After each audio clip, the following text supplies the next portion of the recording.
Well, hello everyone and welcome. This is Lizzie and Justin, and we are from Thirdspace, and this is the 294th time that we have sat here on a Sunday morning over these last 5.5 years, Lizzie, to read together and then to talk together in what anyone who's been with us more than a week or so will know is an unfolding and very deliberately unrehearsed spontaneous conversation that arises from a source that we choose each week. And Lizzie, thank you so much for the source that you've brought for us this week, which I've really needed this week. It's been such a great gift to me.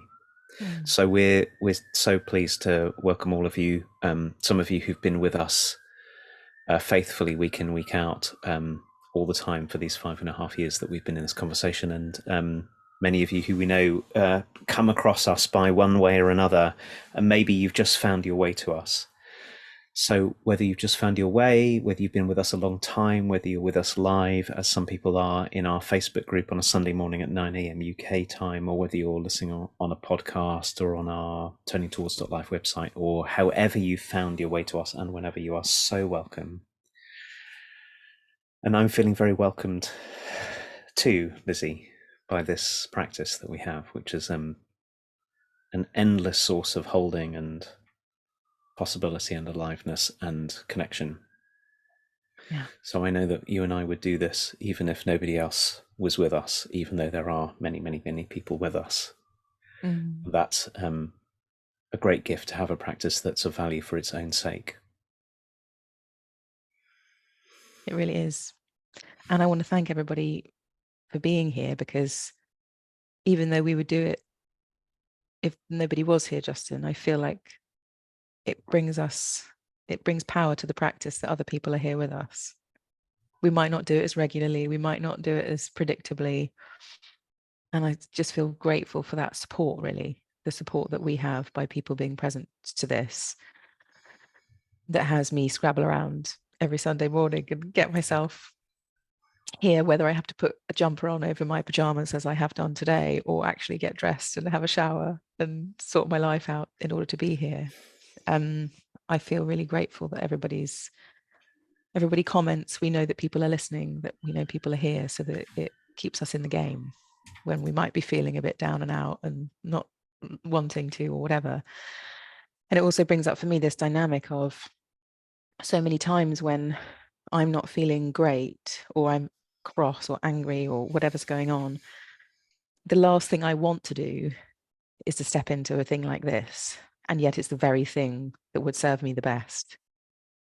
And I experienced that so much. And, recently I turned up to a group that I was hosting, and I just said, I'm just a mess. I'm just angry, and everything is going wrong, and I don't know what to do and everything. And I felt so held that I had gone, and it was so close to me just saying, sorry, I can't do this today. I'm not able. And yet I did it, and it completely brought me through the thing I was in, because it met me rather than me just carrying on in my funk. It actually met me there and allowed me to be in that kind of set of boundaries with other human beings, where I got to say things and got to be heard. And I was so grateful that those things exist. And this is one of them, that even if I'm feeling down and out and not able, as you said before, like you're feeling welcome, I feel welcome here. And like I don't have to be perfect or on my game or anything.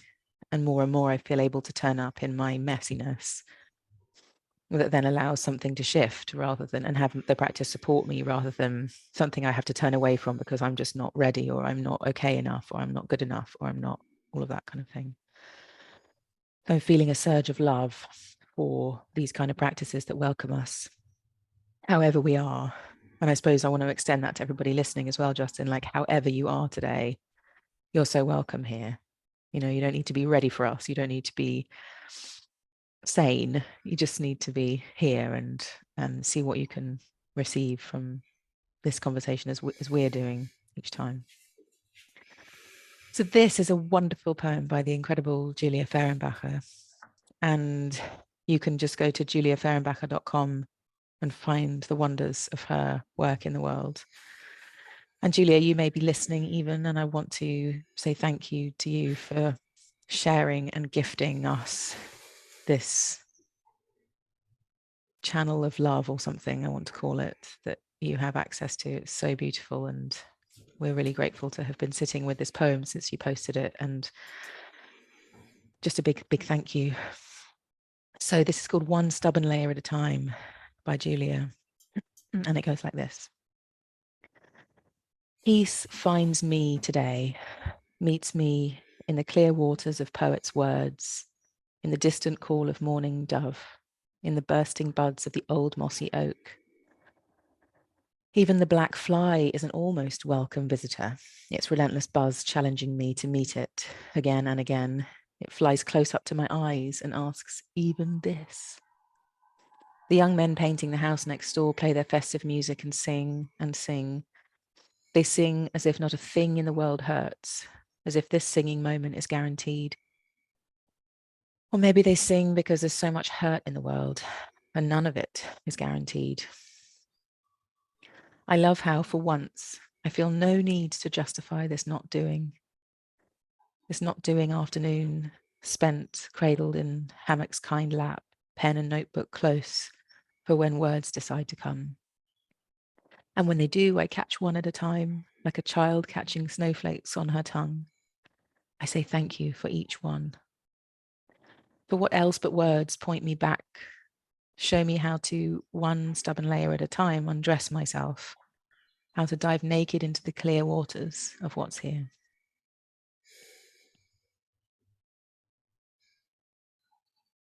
Thank you, Lizzie. It's such a gift to hear you read Julia's words. Thank you for reading so beautifully. One stubborn layer at a time. Peace finds me today, meets me in the clear waters of poets' words, in the distant call of morning dove, in the bursting buds of the old mossy oak. Even the black fly is an almost welcome visitor, its relentless buzz challenging me to meet it again and again. It flies up close to my open eyes and asks, even this? The young men painting the house next door play their festive music and sing and sing. They sing as if not a thing in the world hurts, as if this singing moment is guaranteed. Or maybe they sing because there is so much hurt in the world, and none of it is guaranteed. I love how for once I feel no need to justify this not doing. Afternoon spent cradled in hammock's kind lap, pen and notebook close, for when words decide to come.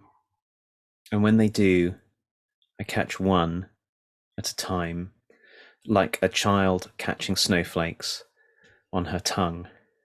I say thank you for each one, for what else but words point me back, show me how to, one stubborn layer at a time, undress myself, how to dive naked into the clear waters of what is here.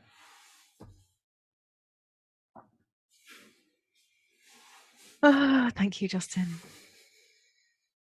It's such a thing to be read to, and to kind of let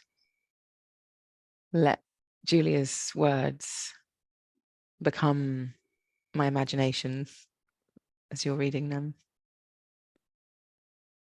and feeling this transporting or something. Like I don't know where Julia lives or what the scene looks like, but I've made my own of it.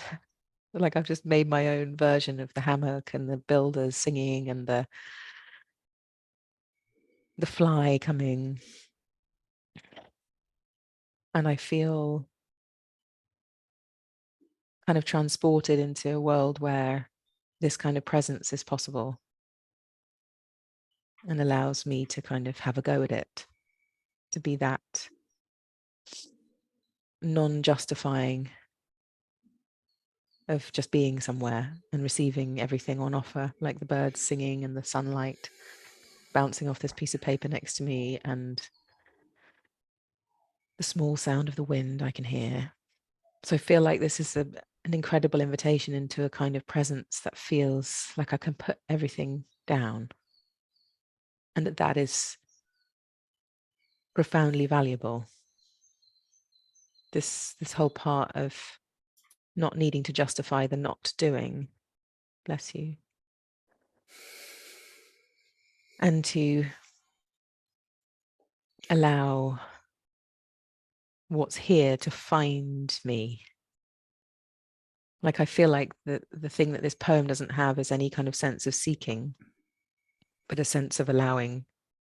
Rather than me going and getting something, it's like me receiving what's already here for myself so that I can let life wash through me and do this thing that Julia's inviting us to do, of diving into the clear waters of what's here. How glorious to be with what's here, instead of all of the things in my mind of what I need to do or what needs to happen or what if that happened, and when this goes on, what will that be like, and if I met that person, the wondrous cacophony of bonkersness on the inside of me. Just to have a rest and be open to receiving this beauty that Julia's talking about, which is not anything but an ordinary moment of listening to some people painting a house, singing, and there being a fly there and a notebook and a pen. So I'm feeling very invited into this kind of presence that Julia's talking about, at least the way I'm receiving it. And the line, I think my favorite line is like a child catching snowflakes on her tongue. Like there's something about that for me, that when I find the part of me that has done that, and actually there's a book I'm reading with Vesper at the moment, who's 3, and this little girl walks along with her mouth open, catching the snowflakes. And it's such a kind of magical image.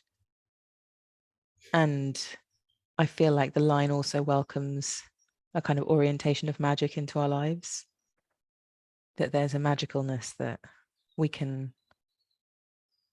find us if we're present in this beautiful invitational way that Julia is talking about.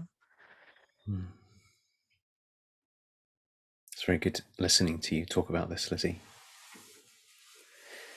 And I'm struck. Lots of things going on for me, but one is what you said about the privilege and the gift of being read to, also the privilege and the gift of being spoken to honestly and truthfully and straightforwardly. So it's a wonderful thing to sit here and listen to you speak to me and speak to all of us this morning. I'm struck by so much in what you've said and in Julia's words, which I'm just glancing at whilst I'm talking with you, and lots of thoughts, probably only a fraction of which will make themselves available in this time that we have. Mm-hmm. But one thought that I have is that I think that one of the reasons that Julia's words, at least for me, are so powerful and so necessary is that she's writing about, I don't think that Julia's writing about something inconsequential, like some moment which just happens to come and go, that like many moments. I think she's writing about something absolutely essential. And I think it's something essential about who we are underneath all the bonkersness that you talked about.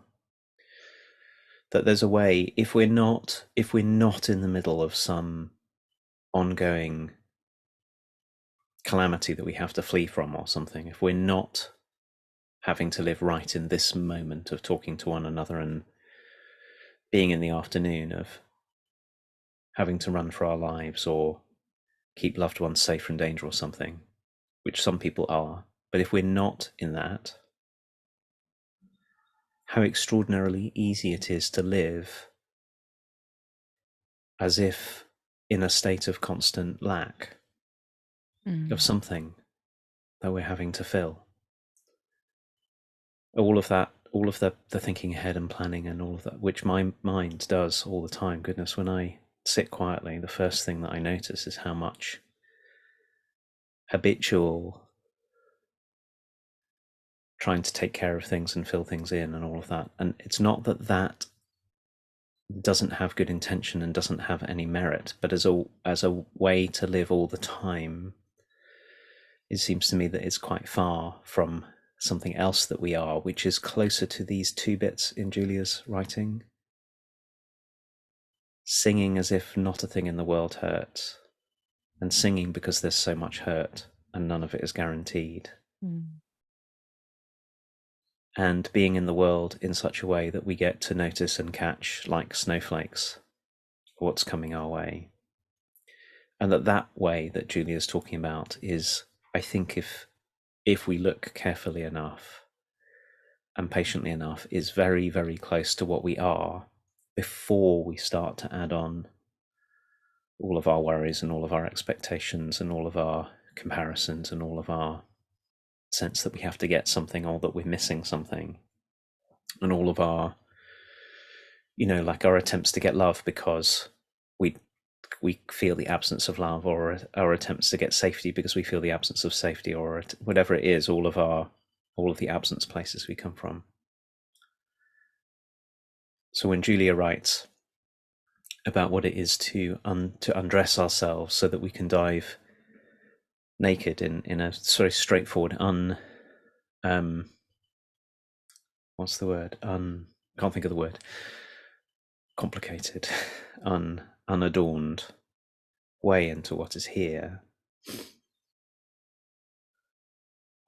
We find out how much is here of the very qualities that we long for, that we so often seek somewhere else, seek in something else, in some other experience or some other place.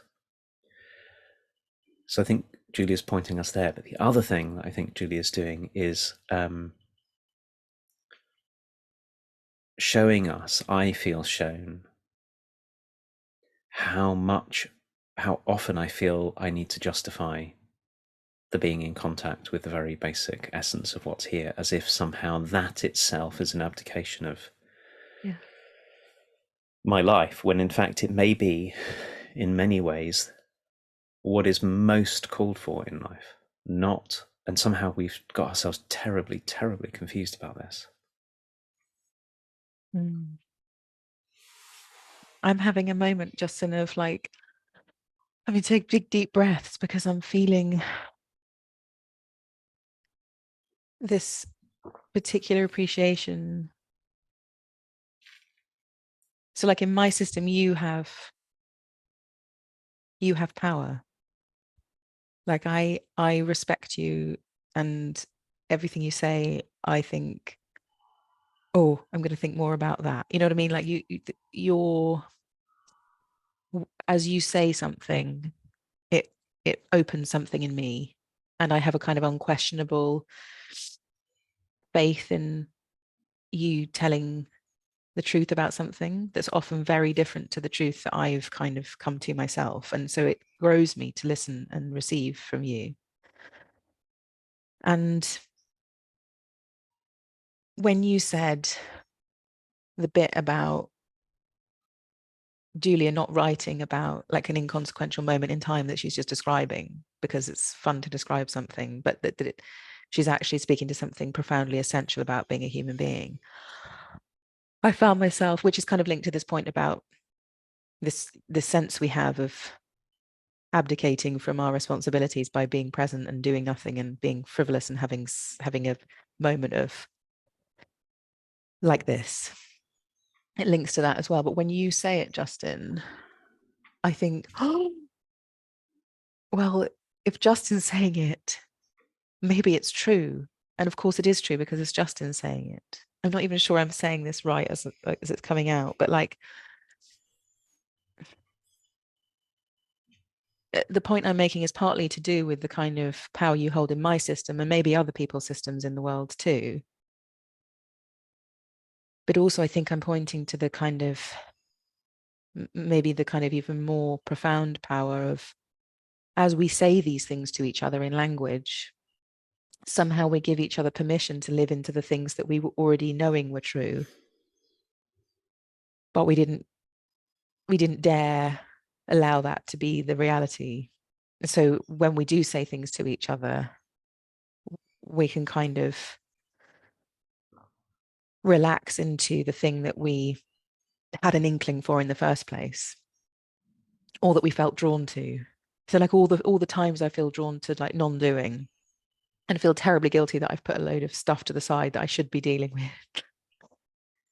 I feel like, oh, it's okay because now we're having this conversation that has I have a different relationship to that now.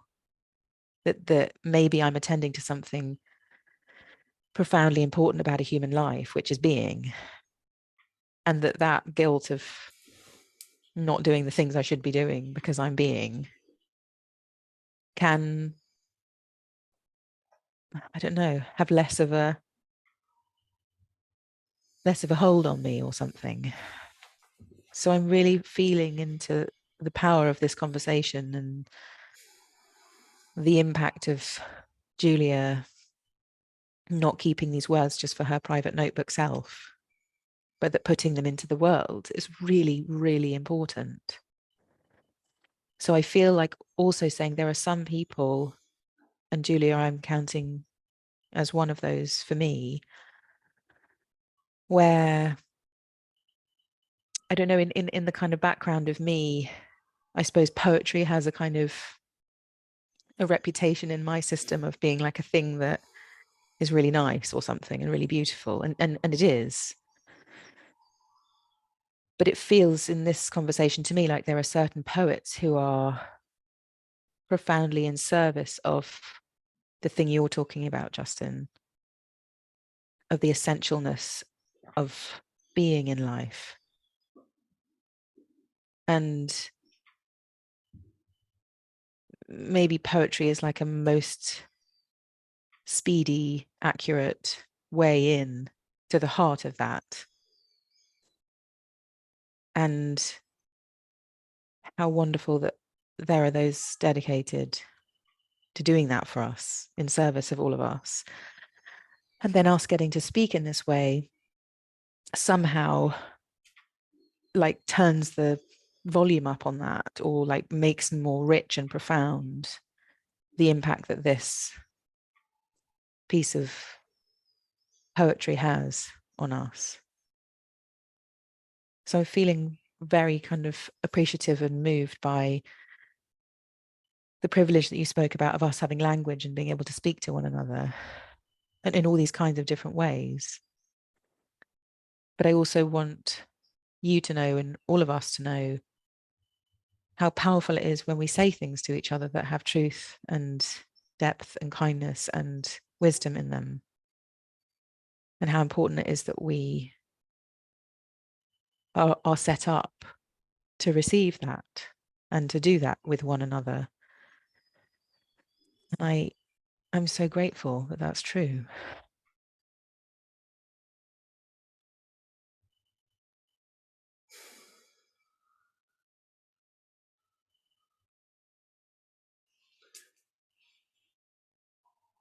It's of course true for me, Lizzie, that when you speak, I'm deeply impacted too. And what you say is such a reminder to me of our, I suppose I'm going to call it both the possibility and the responsibility of speaking up. It really matters. And actually, maybe this will be a conversation for another time. I've been deep into the world of trying to understand these new tools that have come into the world that people call artificial intelligence, which is really the wrong word for what they are, which can generate a huge amount of human of language that looks and feels like human language. And one of the things that's very, very clear to me from my reading is, while those tools can produce a lot of words, some of which are useful to us for all kinds of straightforward reasons. They can't do what Julia's doing or what you and I are doing, which is to speak from the inside of an experience so as to evoke that experience in another person. I don't think Julia's really describing something, although she is. She's describing a particular day, but what makes this powerful is that it evokes in us, it awakens in us a contact with something that is really quite beyond words. And you can only do that, really, if you're a conscious, sentient, feeling being like we humans are. We can do that for each other. And I'm saying it because we're about to enter into an explosion. These tools are going to make an explosion of words in the world. It'll be very easy to generate very large quantities of language, some of which will help us, some of us really won't. But we need to do this. And poetry really needs to do it. And it also seems to me that lots of us missed out on the opportunity to learn how absolutely infinitely precious evoking possibilities and experiences for one another is. We learn analytical language or descriptive language, and if any of us had the chance to study poetry at school, we probably would have counted stanzas and analysed word forms and, deconstructed metaphors and everything in Julia's poem. But what we might not have done is really allow ourselves to evoke and awaken in one another the sense of being met by life and opening ourselves to being met by the one life that's right here that Julia is doing, and then we're trying to do by talking with one another. And because that is so important, because without it, without Julia, without this conversation, without the many other conversations in the world where we try to find our way into the underneath of something, the depth of something, we can live our whole lives on the surface of things, grasping and striving, and and all of those things which in some ways help us, that we build houses and we get jobs and we make things in the world, all we do, the dishes and wash the clothes and raise the children, and they all matter. But absent of what Julia's pointing to, all of that life can become a very shallow, desperate kind of life, because we're missing the very thing that's right here that we really need to talk to one another about. Well, Justin, I'm so kind of altered by this thing you said about, I don't even know if I can repeat it. The thing that Julia's doing and that we're doing is in some way articulating our inner experience, which is the thing that AI can't do.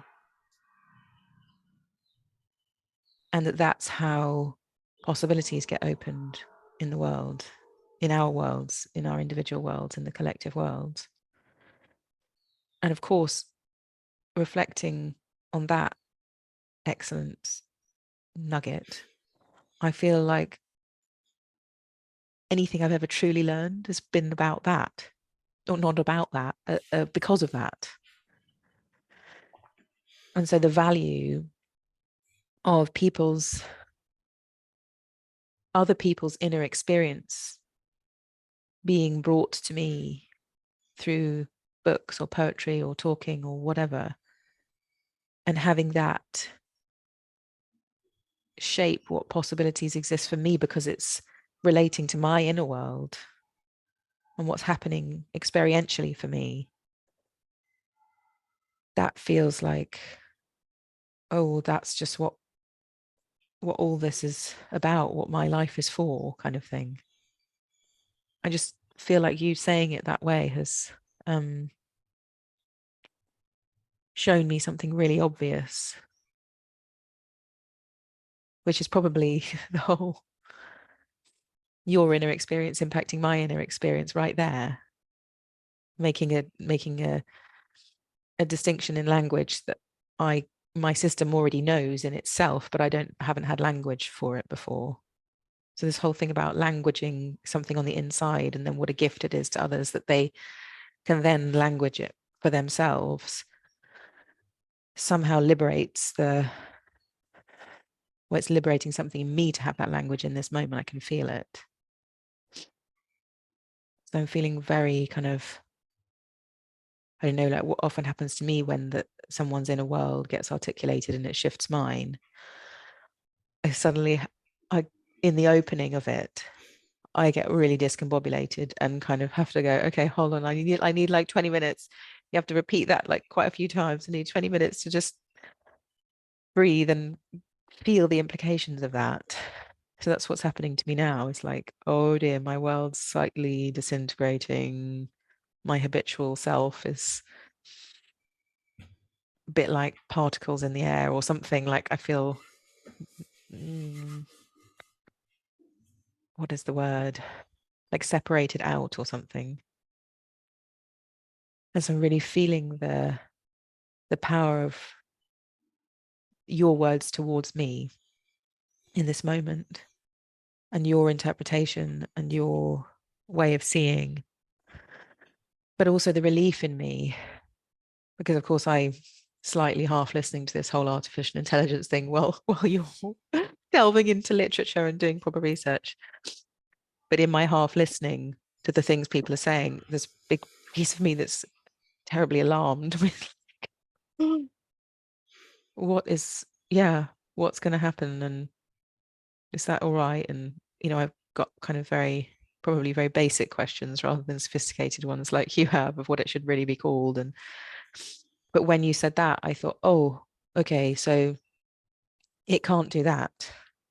Artificial intelligence can't articulate an inner experience and share it with another human being that then impacts their inner experience. And I can feel myself breathing a little more relaxedly when that's true. And I think that's also the gift of you, Justin, is that you're always translating really hard things that really, really matter to someone like me, who I can't read those books that are that thick. And I mean, I can buy them from the shop and then they can sit there for a long time after I read the front page and got overwhelmed. But that you talk about it. And I know I've always said this to you about, the kind of philosophy as well that we've learned, and that you're always able to describe and talk to me about experientially rather than me trying to read a whole book and then not knowing what to do with myself because I didn't really understand it as I was going through anyway. So I just think your way in the world is so ridiculously valuable, of being able to speak these complex things into normalness, and I just feel really grateful for that, and your patience and your kindness in doing that, and that extends to poetry and it extends to everything. Just feel really grateful for and very altered by, and I'm feeling altered in this moment. I think like we're gonna sign off of here, and I'm supposed to be going back to like normal domestic kerfuffleage, and I'm gonna sit here going, now I don't know how to be or live or do anything because I feel really altered, like thrown out of I don't know, like I've been in the washing machine and someone tipped it all out on the floor or something. That's how I'm feeling. And you're probably going to say it's time to end on that note of me being tipped out of a washing machine. Well, I'm just going to say thank you. I'm going Lying to on say the thank you floor. to you for all the ways you bring what's necessary and what's hard to speak about into language and into presence, and to Julia for doing the same. I really don't want to underestimate both the generosity and the gift in someone like Julia, as you said earlier, Lizzie, taking the trouble to do this so that we can benefit from it.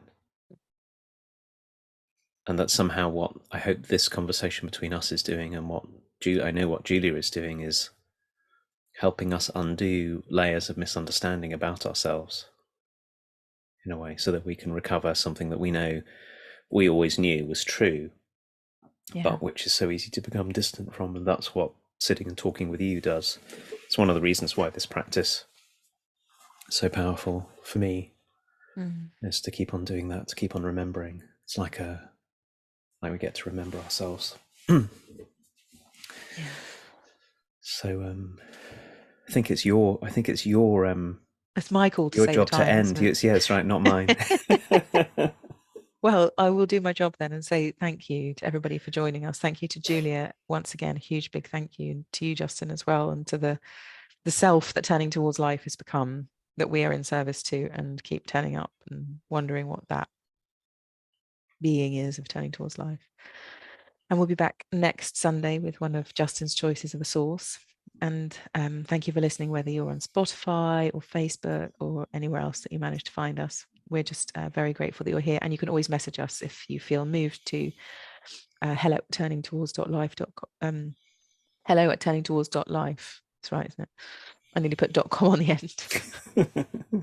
That won't work. So thank you, everybody, for being here. And any messages you'd love to send us, we'd love to receive. And sending our very best wishes to you all. And we'll see you next week. Bye, everyone.